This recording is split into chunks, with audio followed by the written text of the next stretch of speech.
বিসমিল্লাহির রহমানির রহিম। শুরু করলাম খুব্বা বানান্না।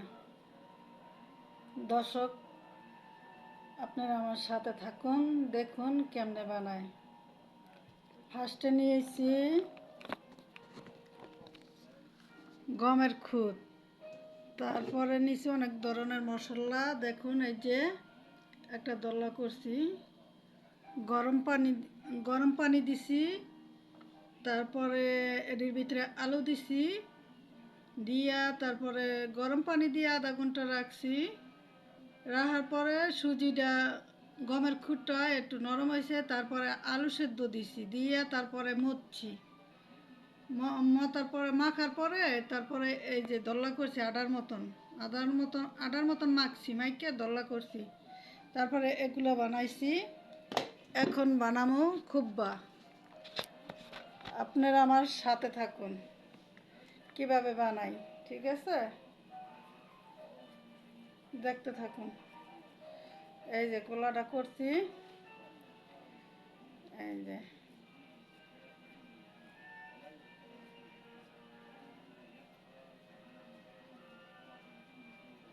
দেখছেন কেমন হয়েছে। এটার ভিতরে দিব এখন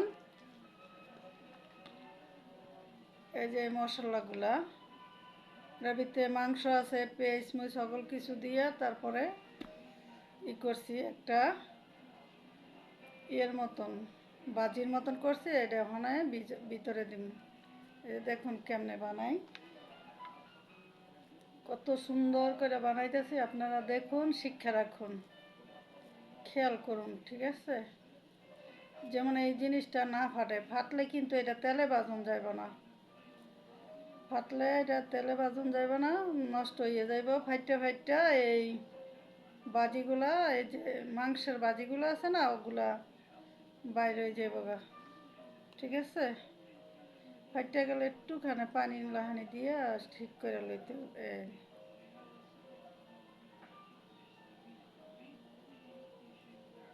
দেখুন কত সুন্দর হয়েছে, পারফেক্ট। দেখছেন কি সুন্দর না? এগুলো বাংলাদেশ থাকতে পারতাম বানাইতে? পারতাম না, কখনোই না। এই যে দেখেন বানাইতেছি।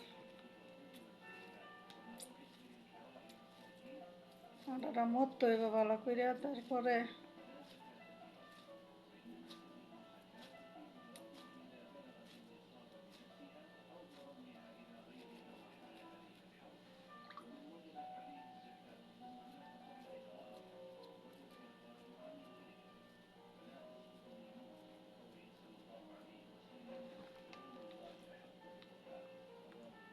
এখন আপনারা আমার সাথে থাকুন, দেখুন আর শিখুন, ঠিক আছে? আমি কিভাবে বানাই। ভিতরটা একদম পাতলা হইতে হইব, নাইলে বেশি হইব খাওয়ান। আটাটা ভিতরে কাঁচা থাকবো তেলে ভাজলে। এটা পাতলা হইতে হইব ভিতর দিয়া।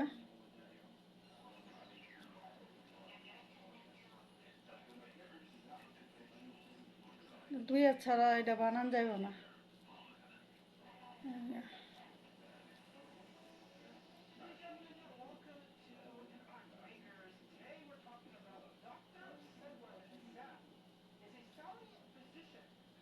এটা মনে করেন বানাইয়া ফ্রিজে উপরে যে জায়গায় মাছ থয় ওই জায়গায় রাখবেন।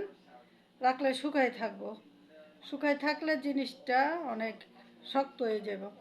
তারপরে তেলে ভাজতে হইব, তেলে ভাজিয়া এরপরে খাইবেন, যে যদি পাইরা থাকেন, ঠিক আছে? দেখতে থাকুন।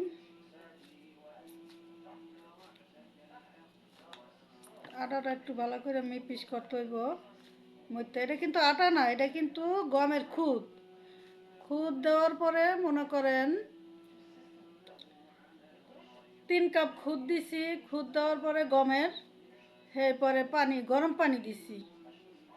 গরম পানি দেওয়ার পরে আধা ঘন্টা বলের ভিতরে ভিজাইয়া গুইরা রাখছি। আধা ঘন্টা, 1 ঘন্টা, 2 ঘন্টা হইলেও সমস্যা নাই। তারপরে আলু সিদ্ধ করছি। আলু সিদ্ধ কইরা, আলু একদম মিপিস কইরা, যেমন পাড়ায় ভর্তা বানায় না, ভর্তার মতন একদম মিপিস, কোনো গোড়া থাকবো না, কিচ্ছু থাকবো না। এরকম কইরা তারপরে মনে করেন এটা লাগে মিক্সচার করছি, এই সুজিটার লগে আর গমের ইটার লগে মিক্সচার করছি। মিক্সচার করার পরে মনে করেন একদম আটা পিঠা হয়েছে, এই যে ভর্তার মতন হয়ে গেছে গা এই জিনিসটা। ওখানে মাংসর দিতেছি ভিতরে, মাংসর এই যে বাজিটা আছে না, মাংসর বাজি আর কি, মাংস গুঁড়া কইরা বাজি করছি। এটা গুঁড়া মার্কেটেই থাকে, সৌদি আরবে মার্কেটে থাকে। এরপরে মনে করেন এই যে এটার ভিতরে দিলাম, দিয়ে এখন খুব্বাটা তৈরি করলাম। এটা কিভাবে খাইবেন, খাওয়াটা হয়েছে গিয়া মনে করেন এটা শুকাইবেন ফ্রিজে, ফ্রিজে রাখবেন। রাখলে এটা শুকাইয়া একদম বরফের মতন শক্ত হয়ে যাইব। তারপরে মনে করেন এটা তেলে ভাজতে হইব, তেলে ভাজা তারপরে খাইবেন। ঠিক আছে, এই যে দেখেন কত সুন্দর দেখা যায় না, কি সুন্দর করে বানাইছি। এমন বানাইয়া খাইবেন। রোজার দিনে এগুলা এই সৌদি আরবে বানায়। ঠিক আছে, অনেক কিছু বানাই সৌদি আরবে। রোজার দিন আইলে এগুলা বানাই। আগে পারতাম না, এখন পারি, এখন শিখি। তো ভিডিওটা কেমন হয়েছে অবশ্যই কমেন্টে জানাইবেন প্রিয় ভাই বোনেরা।